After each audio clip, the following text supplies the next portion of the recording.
There have been hundreds of murders of young men in Cincinnati in the last decade. So what is it about the murder of 19-year-old Kenneth Glenn 10 years ago that bothers the detective so much he won't take the file off his desk?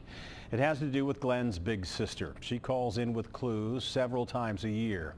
And it has to do with knowing why someone executed Glenn. Local 12's Deborah Dixon explains in a story you'll see only here on Local 12 News.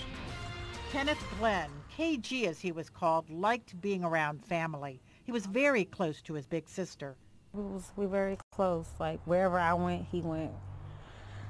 We just grew up together. Like I took care of him like he was my son.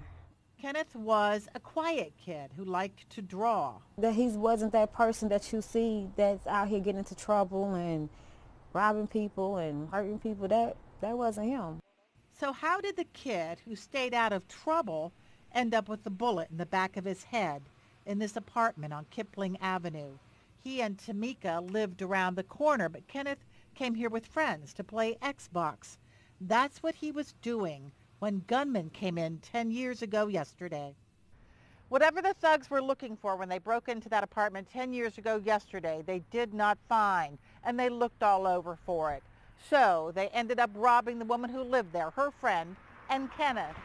Then, according to the eyewitnesses, they had him lie back down on the floor where he was playing Xbox. That's where he was executed.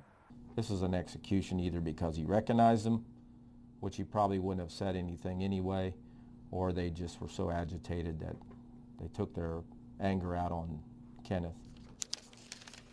Hilbert follows every lead that comes in, often from Tamika. And there are witnesses out there that saw something or know something that can get us closer.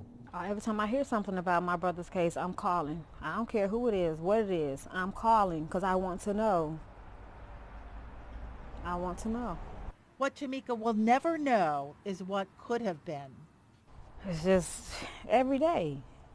I can think like, what could you be doing at 30? What could you have accomplished at 30? Would you have any kids? How would you be? Passing on tips from the neighborhood is what Tamika can do for her brother now. Detective Hilbert always takes her calls at the desk with the file he won't put away. I still have your case right here. It's not going anywhere until it's closed. Deborah Dixon, Local 12 News.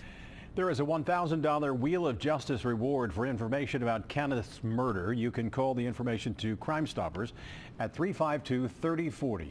Tipsters are identified by code numbers, not names.